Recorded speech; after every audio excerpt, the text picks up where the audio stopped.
5년 전에 영화가 나와 있는 중에 우리 성경 이야기를 영화로 만든 영화죠. 노아라는 영화입니다. 한번 보면 좋겠습니다만은 여기서 같이 볼 수는 없고요.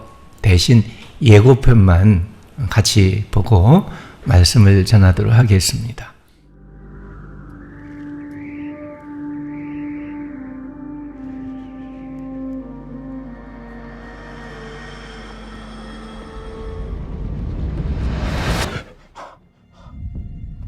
No.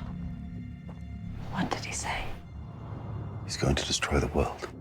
My father said that one day, if man continued in his ways, the Creator would annihilate this world. Can it not be averted? He speaks to you. You must trust that he speaks in a way that you can understand. I saw water, death by water. And I saw new life. A great flood is coming. We build a vessel to survive the storm. We build an ark. Mama! What is it? Oh, them! What do you want? You don't know your king. There isn't anything for you here. I have men at my back, and you stand alone and defy me? I'm not alone.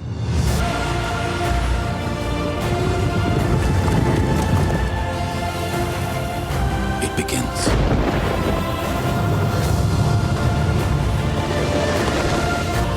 When they come, they will be desperate, and there will be many. Take the ark! Remember, Noah, he chose you for a reason.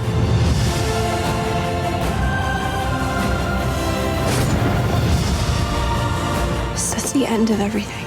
The beginning. The beginning of everything.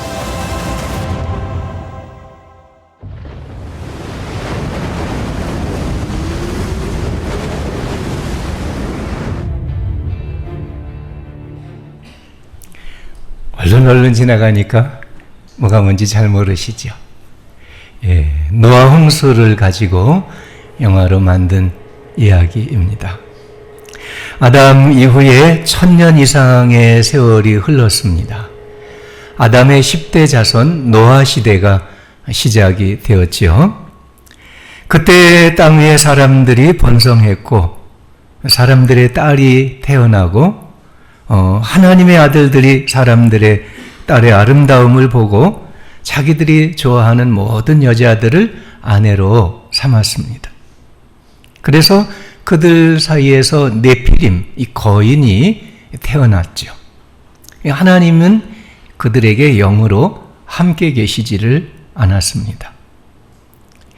하나님의 아들, 딸들, 이 둘이 결혼을 했다. 이 얘기를 어떻게 해석할까? 여러 가지 견해가 있는데요. 마틴 루터나 존 칼빈 같은 종교개혁자들은 하나님의 아들들은 이 셋의 후손, 경건한 후손을 뜻한다고 말하고요. 사람의 딸들은 가인의 후손, 죄인들의 후손인 것을 얘기를 하고 있습니다. 그러나 다른 구약학자들은 또 이런 설명을 해요. 하나님의 아들들은 천상의 존재들, 천사들을 말하고 사람의 그 아들, 딸들은 지상의 존재들, 곧 인간을 말한다고 설명을 합니다. 천상의 존재들과 이 땅의 인간들이 결혼을 해서 여기서 반인, 반신의 거인족이 출현을 했다 하는 거죠.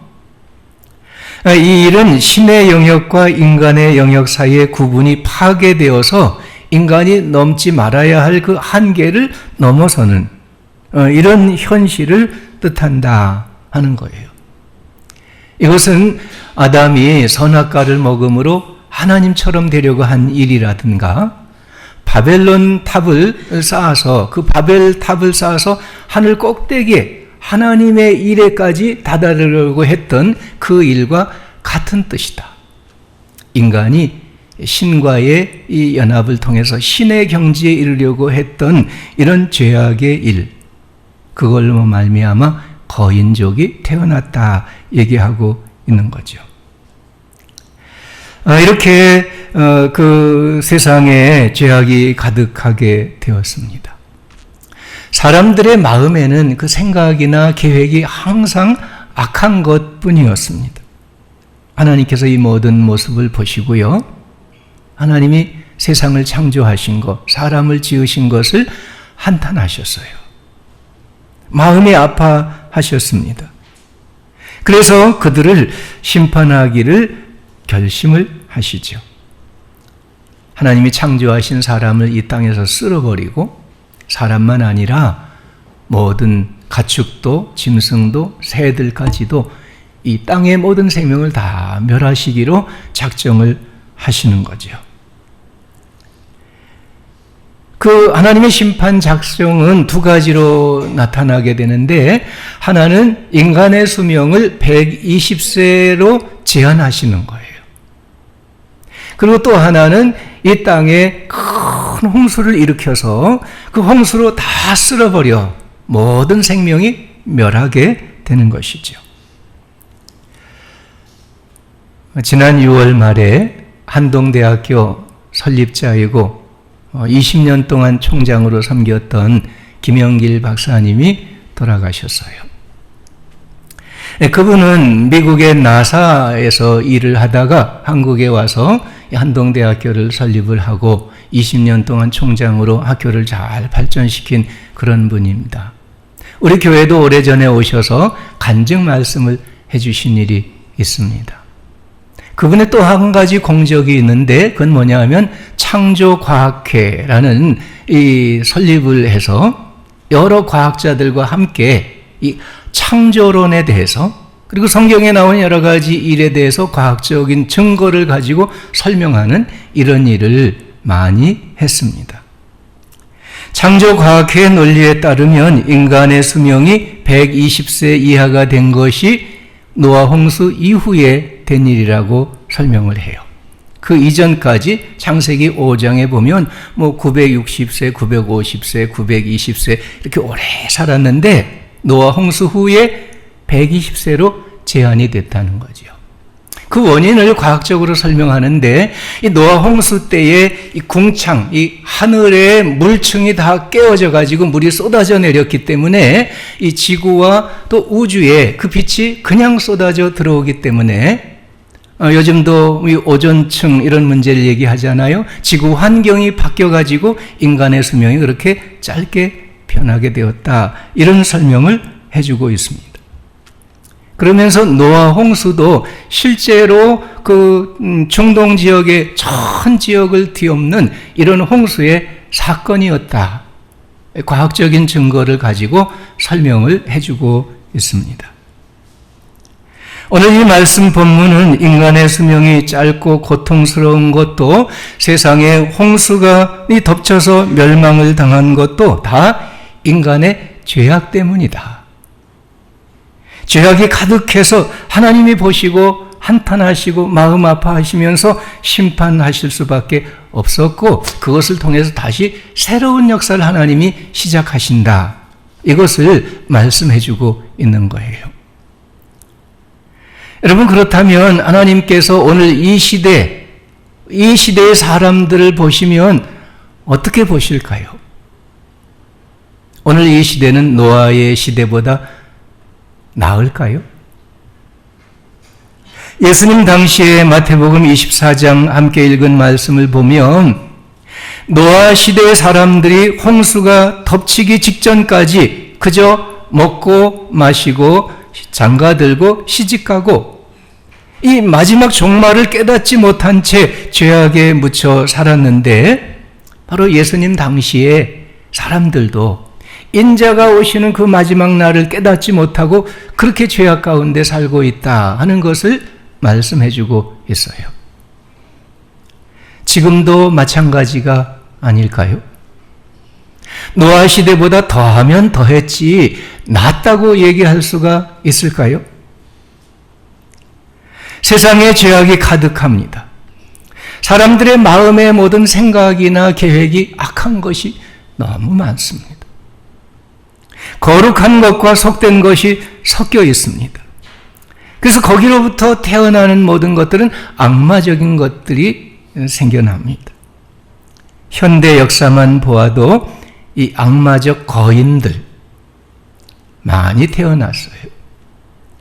소련의 스탈린이나 레닌, 독일의 히틀러 이런 사람들 수백만, 수천만을 생명을 희생시킨 이런 악한 거인들이 나타났던 거지요.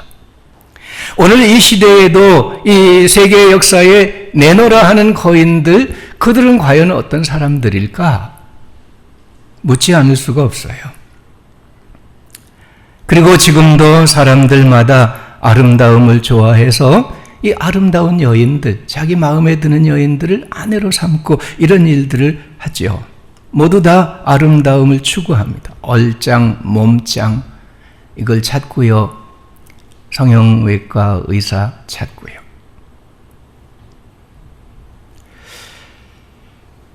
로마서 3장에 이렇게 말씀하고 있습니다.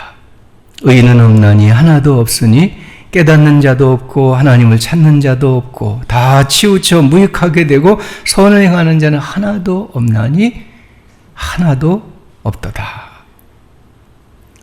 지금도 여전히 이 세상은 인간들은 죄악으로 인해서 하나님의 심판을 받을 수밖에 없지 않을 것입니까? 사람들의 수명은 유한하여서 100세 살기도 힘들고요. 홍수와 같은 재난이 몰려오고 있는데도 깨닫지 못하고 먹고 마시고 장가들고 시집가고 그저 아름다운 거, 그저 기쁜 거, 그저 좋은 거 이것만 찾아 살아가는 이런 헛된 삶, 죄악된 삶이 아니겠습니까? 오늘 우리에게는 여러 가지 모습으로 이 홍수가 예고되고 있습니다. 베드로후서 3장 말씀을 보면 마지막 때 하나님 종말의 심판을 내리시는데 그때는 다시 물로 심판이 아니라 불로 심판한다고 말씀하죠. 그날에는 하늘이 불에 타서 풀어지고 물질이 뜨거운 불에 녹아지는 최후의 심판이 이루어질 것이다. 베드로 사도가 경고해주고 있습니다. 최윤식 박사라고 우리 한국교회의 미래를 예언하는 책을 2번이나 냈어요. 한국교회 2040 미래지도 2차례의 책을 내는데 거기서 그런 얘기를 해요. 우리 한국교회가 이대로 계속 가다가는 2028년이 되면 그때 파멸을 맞이하게 될 것이다. 앞으로 10년을 제대로 준비하지 않는다면 한국교회의 미래는 한치 앞을 볼 수 없는 위기를 만나게 될 것이다. 그러나 앞으로 10년을 제대로 준비한다면 위기는 곧 기회가 될 것이다. 이런 얘기를 하고 있어요. 우리 한국교회를 향해서 부정적인 사회 정서가 홍수처럼 몰려오고 있습니다. 그런데도 교회들은 그것을 깨닫지 못하고 안일함과 갈등과 분쟁에 이 악한 일에 파묻혀 있습니다. 또 하나의 홍수가 우리에게 시작되었습니다. 그것은 바로 우리나라를 향해서 일본의 경제 보복 공격이 홍수처럼 몰려오게 될 것입니다. 삼성그룹의 총수는 일본을 급히 방문해서 협의를 하고 돌아왔습니다. 돌아오자마자 그룹의 모든 그 협력사에게 지시를 내렸어요.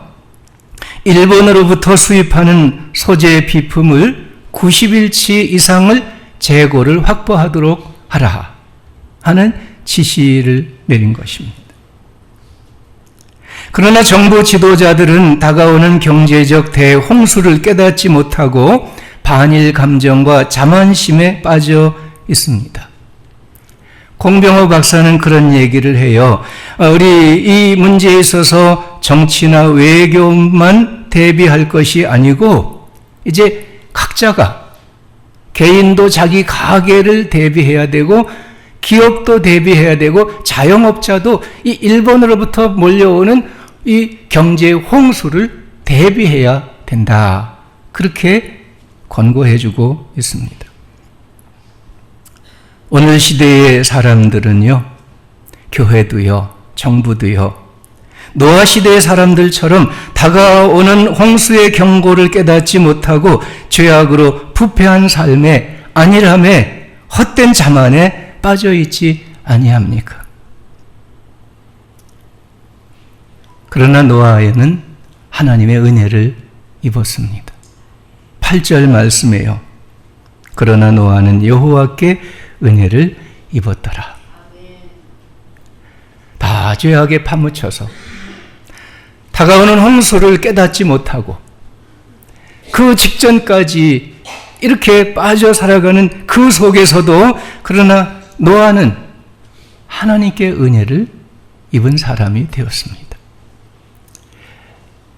이 8절의 말씀을 NIV 영어 성경에서는 조금 다르게 번역을 하고 있는데요. 뭐라고 하냐면 그러나 노아는 주님의 눈으로부터 은혜를 찾아냈다.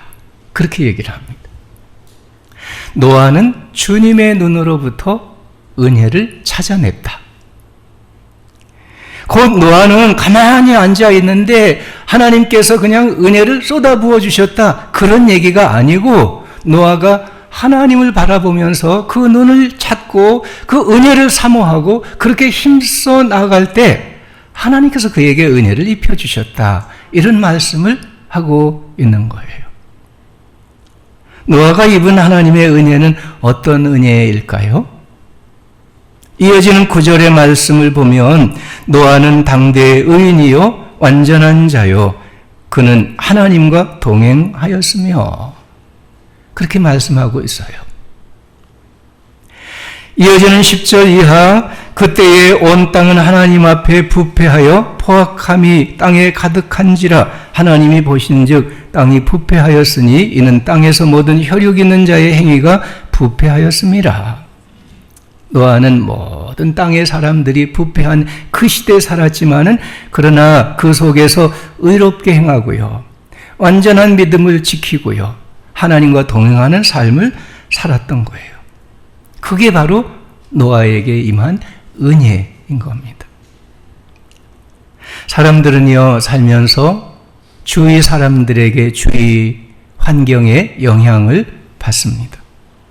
한번 생각해 보세요. 건강한 사람과 병든 사람이 있어요.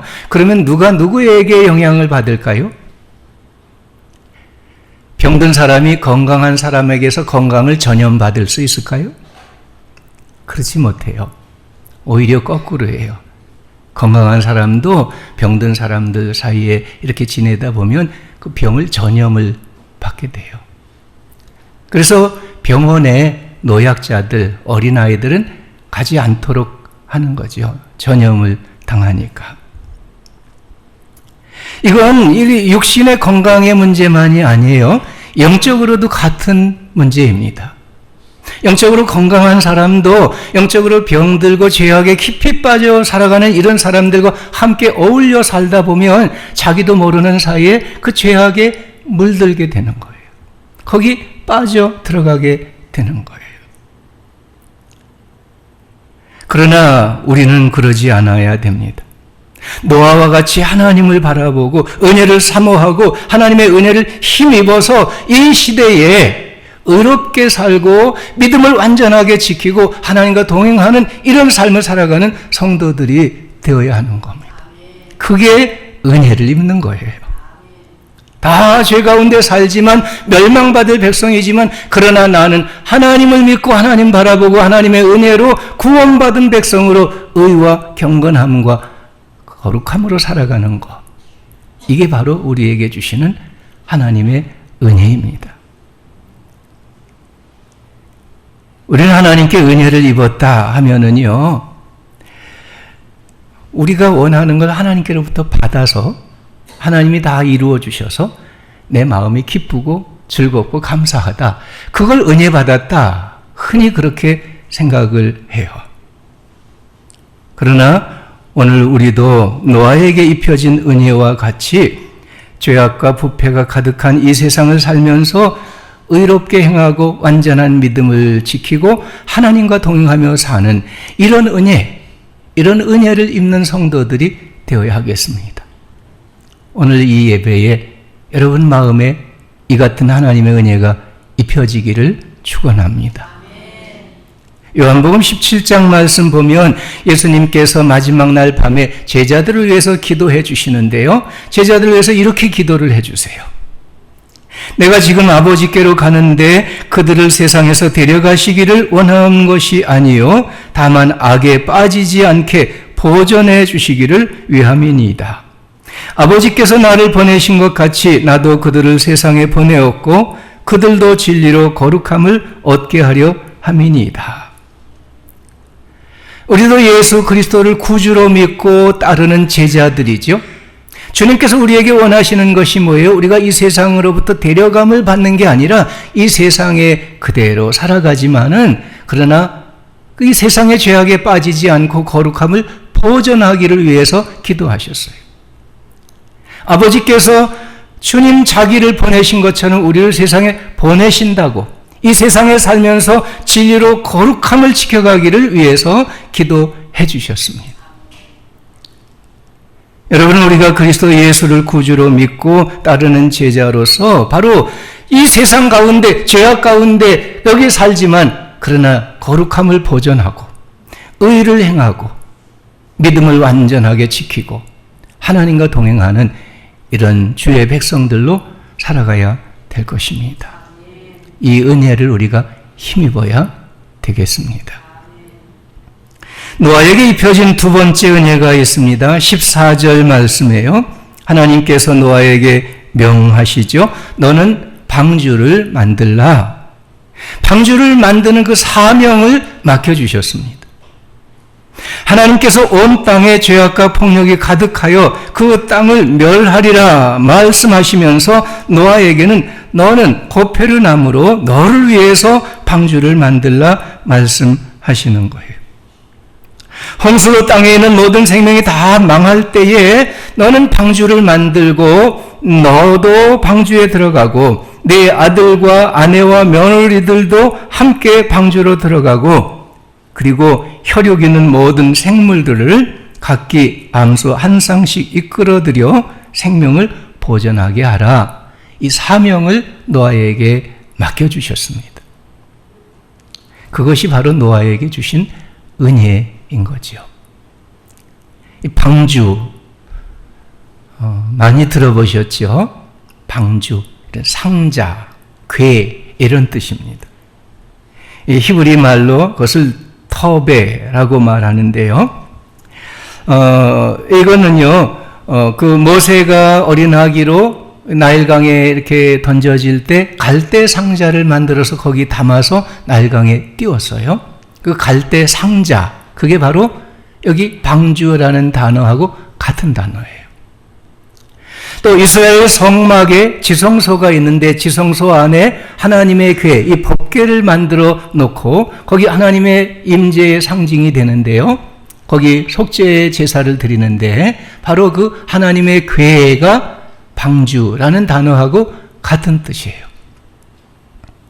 그러니까 방주는 곧 구원의 방주이고 방주는 곧 속죄의 방주이고 방주는 곧 하나님의 주시는 생명의 방주라고 말씀하고 있는 거죠.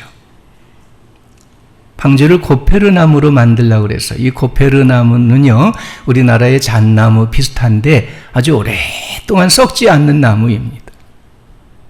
그리고 역청을 칠하라고 그랬어요. 이 역청은 이 방주로 만든 나무로 만든 배에 물이 들어오지 않도록 이렇게 막는 그 원액, 원유, 끈끈한 원유, 원액을 말합니다.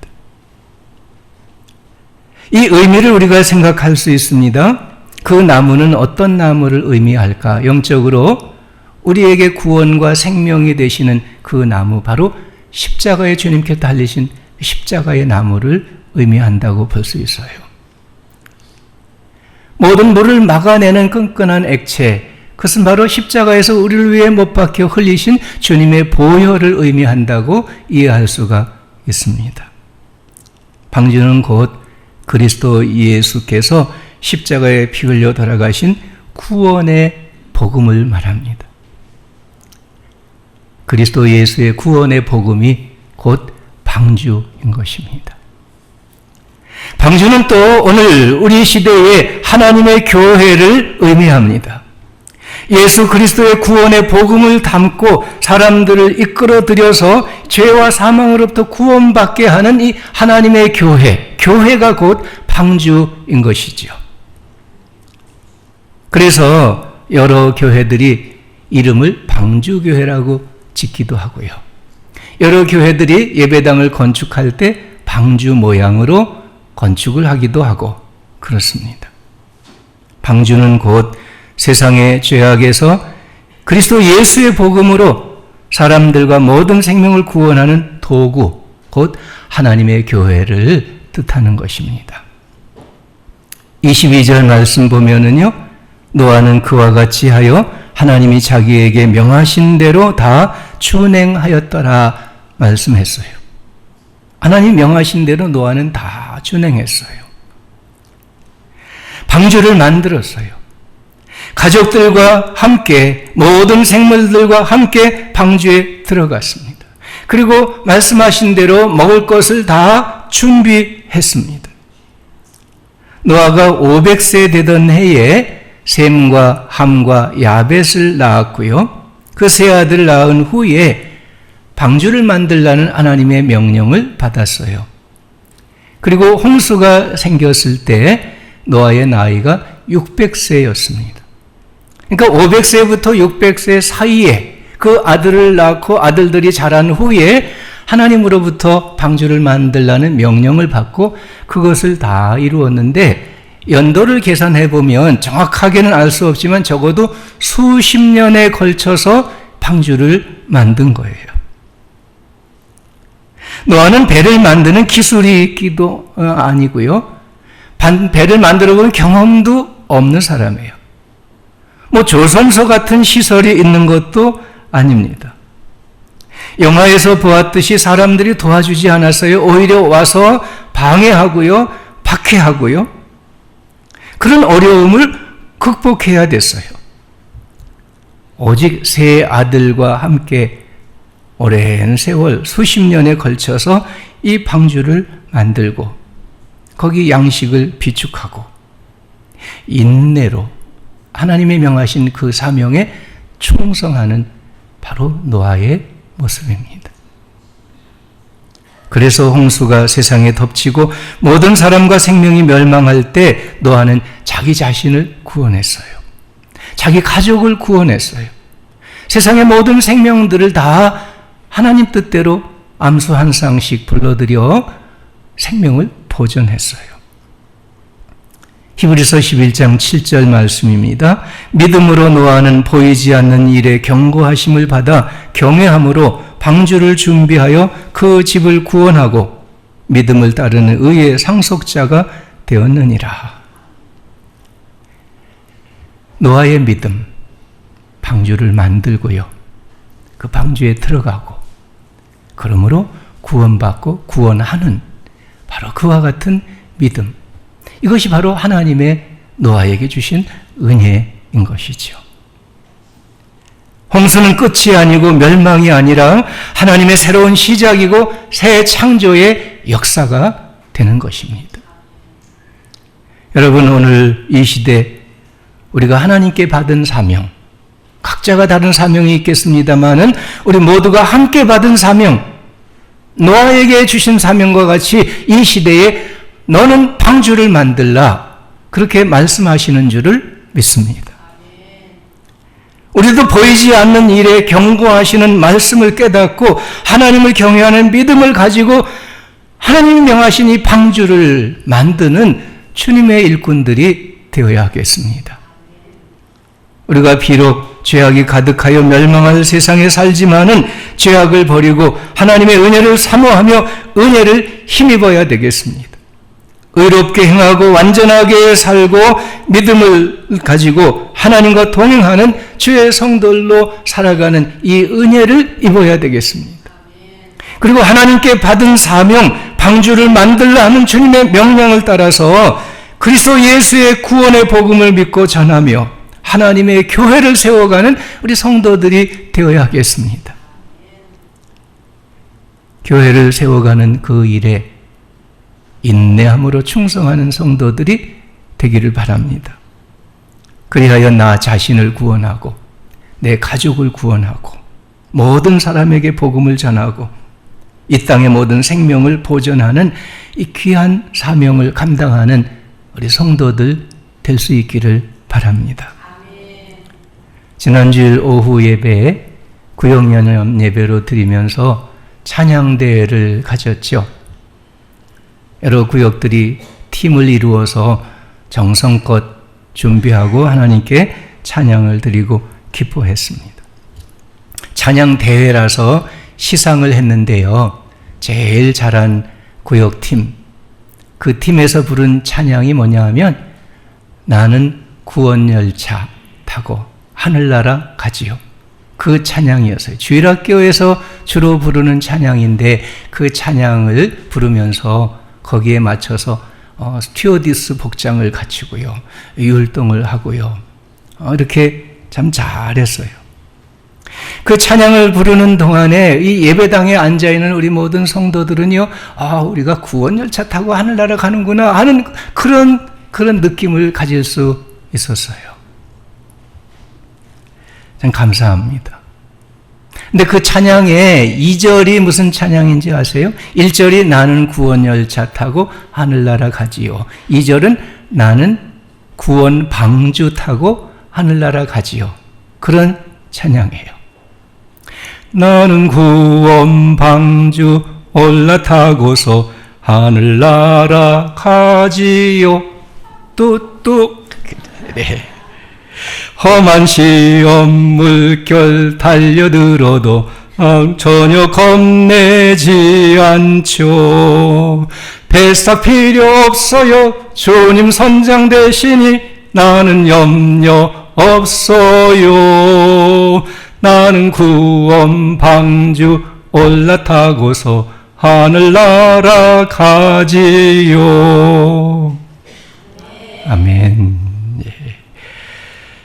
사랑하는 여러분, 우리 모두 그리스도 예수의 구원의 복음 방주를 타고 방주 안에 만들고 들어가고, 그래서 나를 구원하고 가족을 구원하고 사람들을 구원하고 이 세상의 생명을 보존하고 하나님의 새로운 창조의 역사를 이루어가는 우리 성도들의 삶이 될 수 있기를 간절히 축원합니다.